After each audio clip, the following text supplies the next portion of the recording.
And hello and what is up, friends? My name is Alex and I would like to welcome you to my attempt of breaking my own world record of the highest yield inside of a 2x2 grow tent. And by looking at the plant structure, I would say we are really close to matching the last grow that set the record. I had since been feeding these girls about 5 to 550 ppm and was able to get rid of any purple stems that I had. And now these girls are ready to get transplanted. And one of the reasons why these plants look so vibrant, it is the nutrients that I use. And ever since I switched to front row AG, all of my plants started looking just like this. Even though they were not perfect coming out of the cloner and they did have a little bit of deficiencies, within 10 days, I am able to bring the plants up to date and get them as close to ready to flower as possible. Now, the powerhouse that's going to help us beat our record this time around, it is the new Vivosun Grow Light. This is a 400 watt light and I have it set at 20% and 40%. One day I'll do 20, the other day I'll do 40 and switch back and forth. As for light distance, I have the light set close to the top as I could, as I am expecting these strains to probably get about this tall. I do have a little bit more room just in case of an emergency where I could lift the light just a little bit more. Like I said, just in case they like to stretch a little bit more, but I am expecting about 3 feet of stretch. Now, I will be using a trellis net this time around, and I'm going to be using 3 of them more than likely in order to stabilize everything, because I know these sativa plants like to stretch a lot and they also like to produce a lot, and that's one of the reasons why I chose this strain to beat my own record of 14.5 ounces in this exact same 2x2 grow tent. It's a shitty dime. See the small hairs, undeveloped seeds, all the stems in it. You see how immature it is? That's classic brick pack Mexican. That's garbage. Let me see. Give me. Yeah, it's old too. Shit's probably from last year. To be truly effective, a good narcotics agent must know and love narcotics. In fact, a good narcotics agent should have narcotics in his butt. What, are you gonna smoke that? Nope, you are. Hell if I am.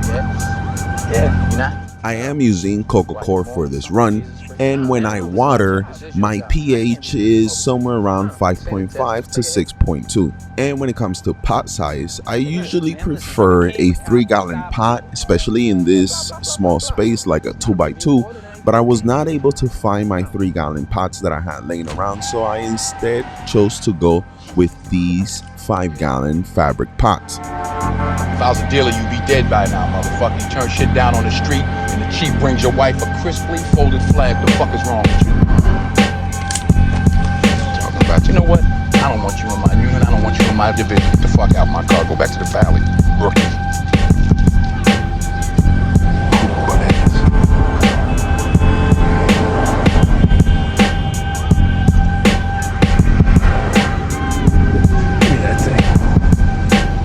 I'll smoke it, man. Give it to me. You want me to smoke it, I'll smoke it.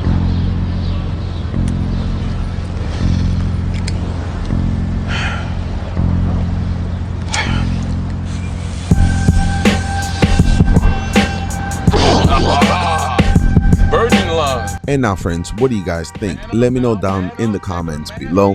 I could have gone a little bit shorter, but I just didn't want to take any chances of snapping some of the bigger branches, so I did it at the easiest point. Man the fuck up. Finish that shit.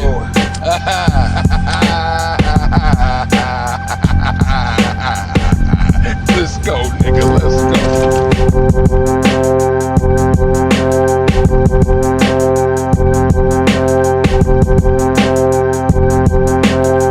And I should mention, now that I have the trellis net on, the countdown to flower pretty much started with a maximum of 2 to 3 days till I have to switch these plants to flower. I'm just gonna give them a little bit of time to get acquainted in these new pots, and I say in a max of 2 to 3 days, I am going to be switching their light cycles from 18/6 to 12/12.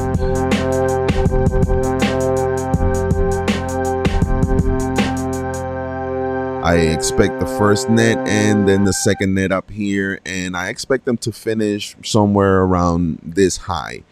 And again, I'm expecting 3 feet out of these genetics. All 4 of these plants are Trico Jordan by Bee Leaf Genetics, which was the heavy yielder last time we ran this strain.